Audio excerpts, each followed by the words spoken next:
Students, आज इस video में हम बिजनेस स्टडी के first chapter nature and purpose of business के बारे में स्टडी करेंगे।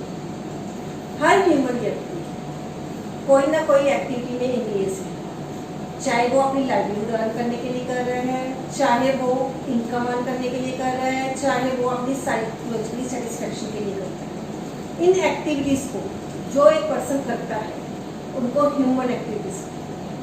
ह्यूमन एक्टिविटीज टू टाइप्स की होती है, economic activities and non economic activities. Economic activities में क्या रहता है? बिजनेस, प्रोफेशन और एम्प्लॉयमेंट। नॉन इकोनॉमिक एक्टिविटीज जैसे आप कोई चैरिटी कर रहे हो, कोई सोशल एक्टिविटी कर रहे हो, these are the non economic activities. So what are economic activities?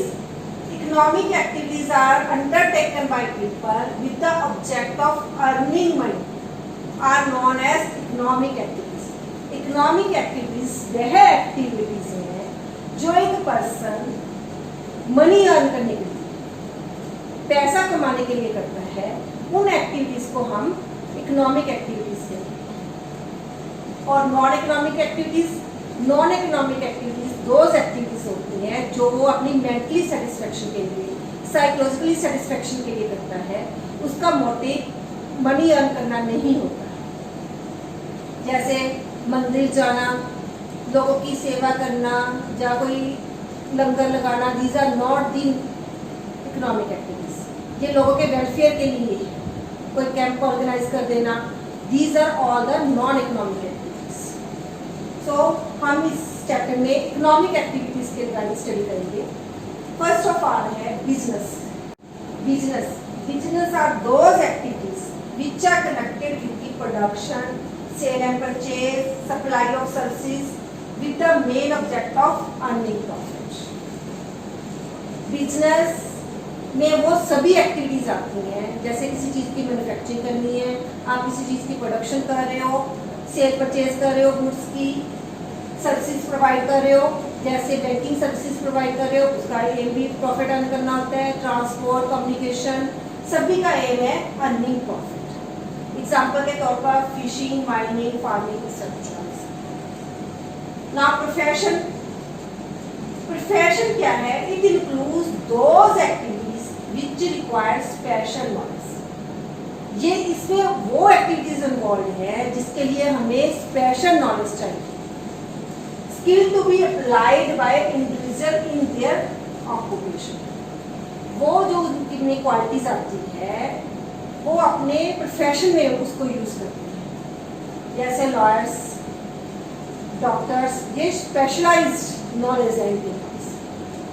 They are special in their profession, वो अपने वर्क में स्पेशलाइज्ड है।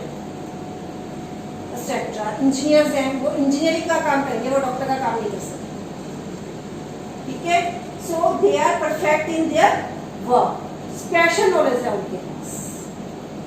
एम्प्लॉयमेंट क्या होती है? It refers to a occupation in which people work for others. Employment क्या होती है? इसमें पीपल दूसरे के लिए काम करते हैं, जैसे एंड गेट रेम्यूनरेशन, उस बदले में उससे सैलरी मिलती है। They are called employees, उनको हम employees बोलते हैं। Working in offices, banks, etc. all are employees.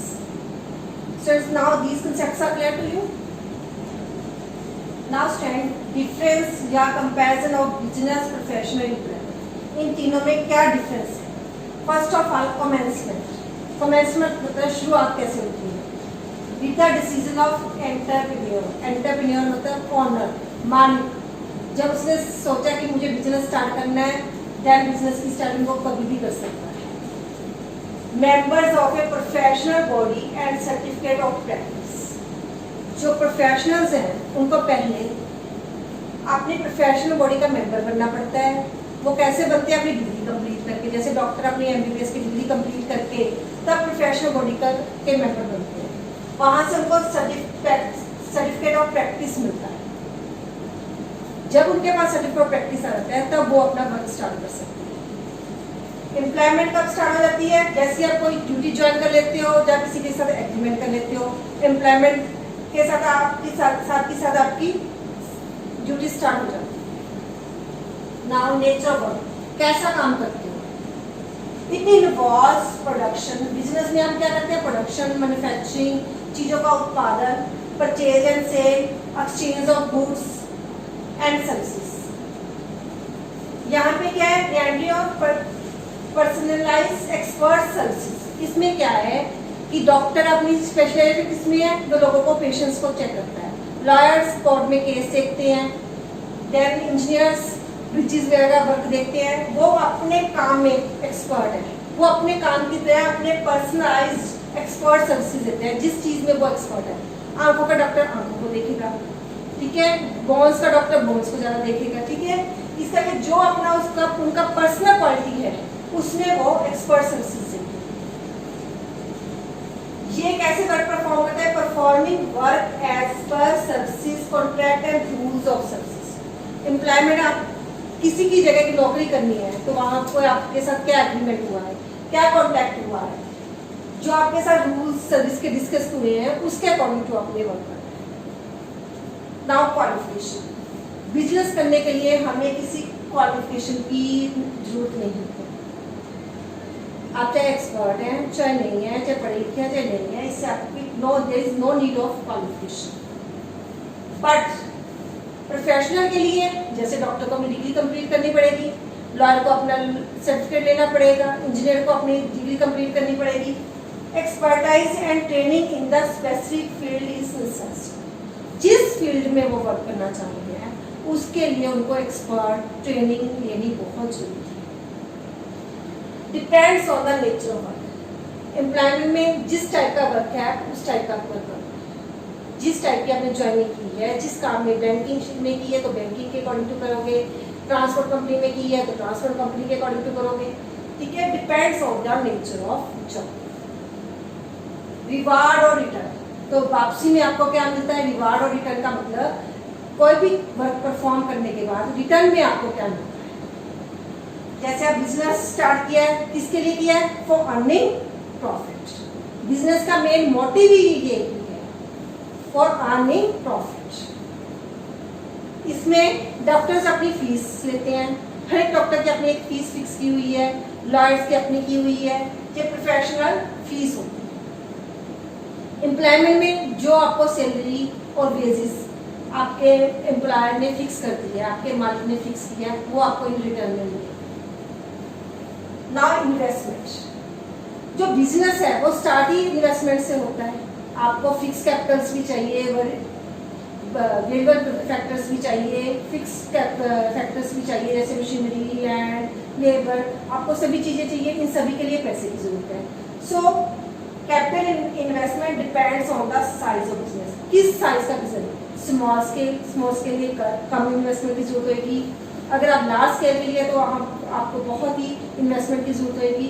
ये डिपेंड करता है size of business. Limited capital needed for establishment.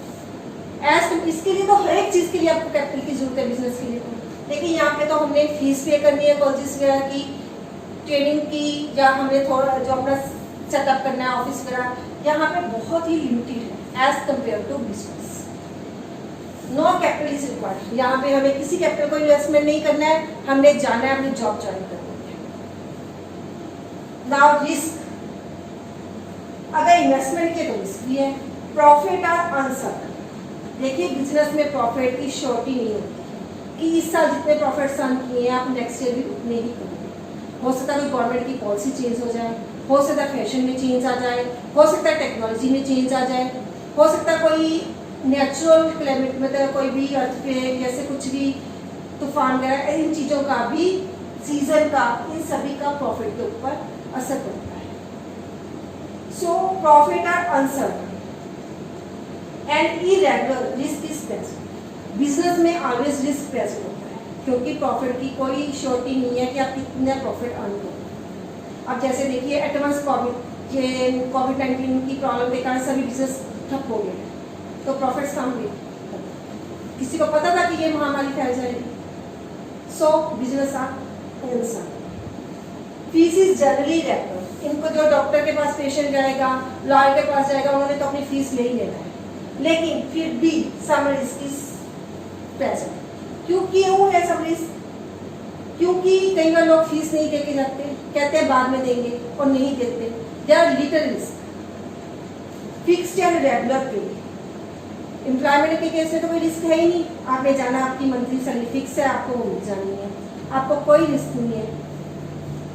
Transfer of interest, business में ट्रांसफर पॉसिबल है। अगर आपने अपना बिजनेस को किसी और को सेल करना है, विद सम लीगल फॉर्मेलिटीज आप अपना इंटरेस्ट दूसरे को शिफ्ट कर सकते हो। जैसे पार्टनर्स है, 3 और 4 पार्टनर्स है, आपने एक पार्टनर को बीच में से निकालना है या किसी और को ऐड करना है, विद सम लीगल फॉर्मेलिटीज आप बिजनेस में ये सब कर सकते हो। बट इसमें प्रोफेशन में तो पॉसिबल ही नहीं है। जो डॉक्टर के खुद के पास क्वालिटी है वो दूसरे को शिफ्ट नहीं कर सकता, नॉट पॉसिबल। ना ही आप अपनी जॉब किसी को शिफ्ट कर सकते। Next point is code of conduct. Business के लिए किसी भी कोड ऑफ कंडक्ट की जरूरत नहीं है, लेकिन प्रोफेशनल बॉडी में कोड ऑफ कंडक्ट को भी फॉलो। अगर आप अपना कोई मिस यूज करते हो तो आपका लाइसेंस साथ के साथ कैंसिल हो जाएगा। आप न्यूज में पढ़ सकते हो, अगर सरकार द्वारा कोई कानून बना हुआ है कि आपने ये नहीं करना, डॉक्टर्स के लिए कोई टर्म्स एंड कंडीशन, जब वो उनको सर्टिफिकेट दिया जाता है तो उनके एक शब्द दिलाई जाती है कि आप गलत काम नहीं करोगे, जो हमारे देश के कानून के खिलाफ हो, जो हमारे देश के हितों के खिलाफ हो। अगर वो कोई काम ऐसा करते हैं तब उनके अगेंस्ट एक्शन ये रहता है, उनका लाइसेंस खत्म हो जाता है। एम्प्लॉयमेंट में टर्म्स एंड कंडीशन, जो कंपनी के द्वारा अपने एग्रीमेंट में टर्म्स एंड कंडीशन डिस्कस की जाती हैं, वो एप्लीकेबल होती है। रिवार्ड, रिवार्ड मतलब इन ये एक्टिविटीज करने के बाद हमें क्या मिलता है।